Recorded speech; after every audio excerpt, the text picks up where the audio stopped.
Suatu hari, ada seorang pemuda yang ingin menuntut ilmu atau ngaji. Sebelum dia menuntut ilmu, tentu harus ada gurunya. Karena belajar tanpa guru, maka gurunya adalah setan.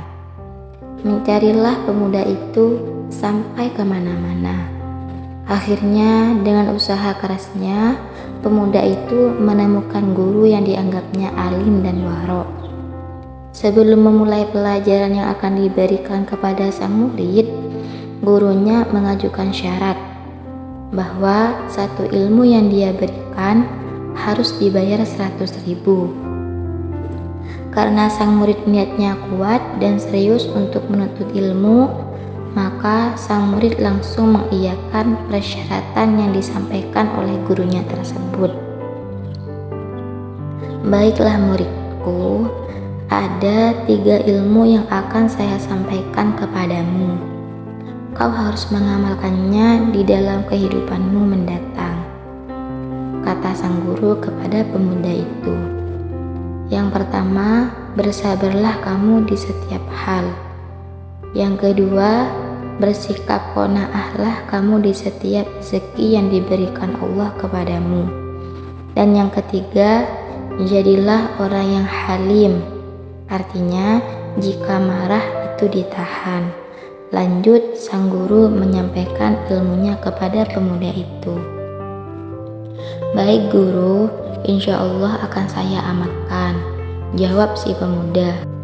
Kemudian pemuda itu memberikan uang sebanyak 300.000 kepada sang guru, karena ada 3 ilmu yang telah diberikan kepadanya. Setelah mengetahui ilmu-ilmu tersebut, sang pemuda ingin mencari pendamping hidup. Setiap kali dia mencari seorang perempuan, tidak ada yang cocok padanya. Dan cacian dari teman-temannya pun berdatangan, hingga ada yang menyebutnya sebagai laki-laki yang impoten. Tapi dia sabar menghadapinya dan tidak peduli apa yang diomongkan orang lain. Dia tetap berusaha mencari perempuan yang benar-benar cocok dengannya. Hingga suatu saat ada seseorang yang memberinya tahu bahwa ada wanita cantik dan akhlaknya pun baik. Dia adalah anaknya seorang raja. Setelah melihat wanita itu, ternyata kali ini sang pemuda merasa cocok dengannya.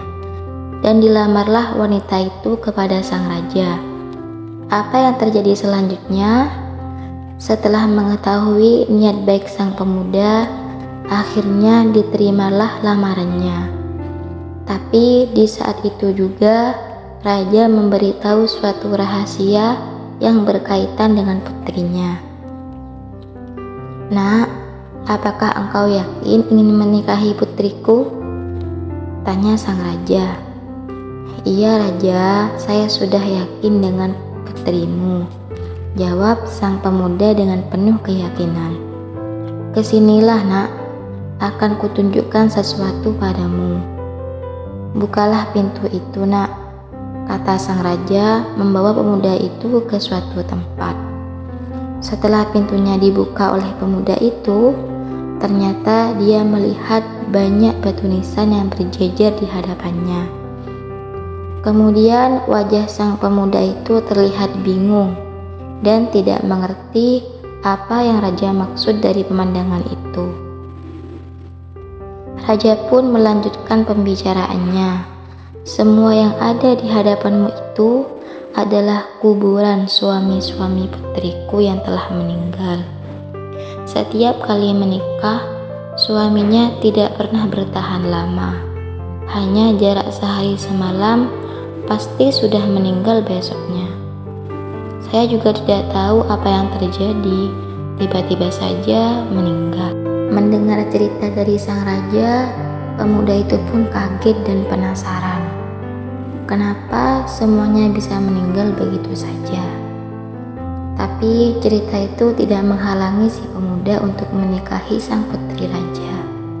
Pendiriannya sangat kokoh bagai karang yang diterjang ombak di lautan.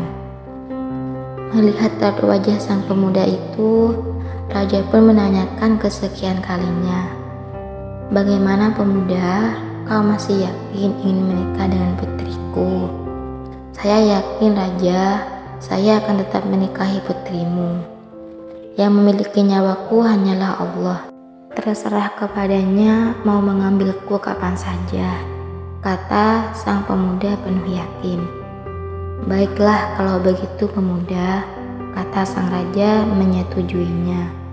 Akhirnya pemuda itu menikah dengan sang putri raja. Acara pernikahan berjalan dengan lancar, dan setelah acara selesai, tibalah pasangan pengantin itu memasuki kamar mereka yang sudah dihias begitu indahnya.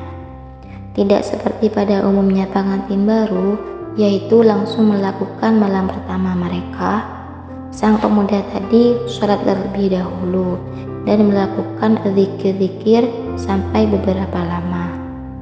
Sang putri pun mengeluh karena dia sudah tidak sabar lagi ingin melakukannya. Tapi sang pemuda tetap melanjutkan berzikir dengan mengatakan, "Iya, sabar, sebentar lagi." Karena terlalu lama menunggu suaminya yang berzikir, sang putri raja itu pun tertidur pulas sampai keesokan harinya.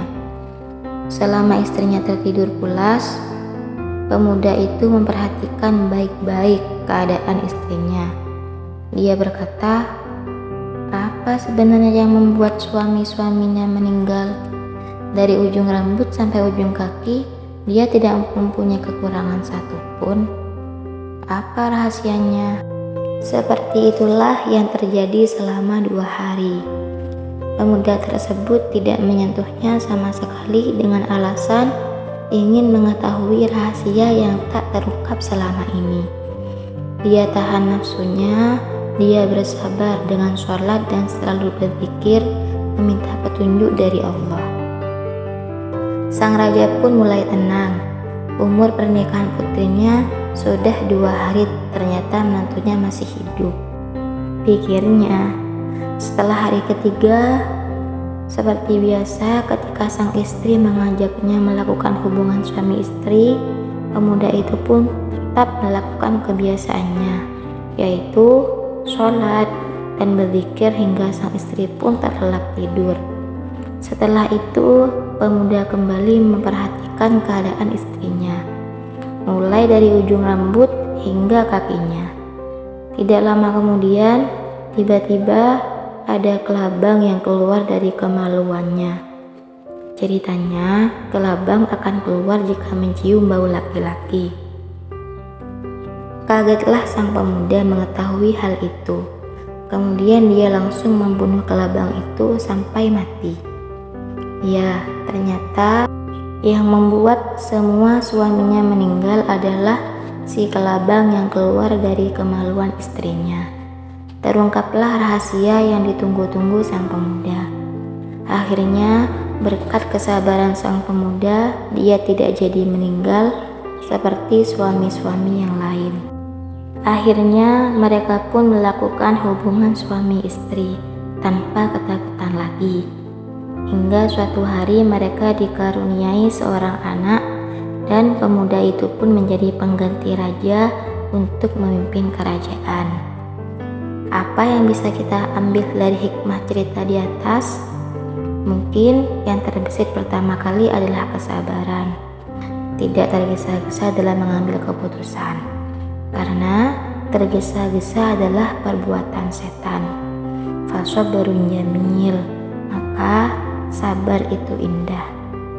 Kesabaran dalam hal apapun akan berubah keindahan yang tiada kira.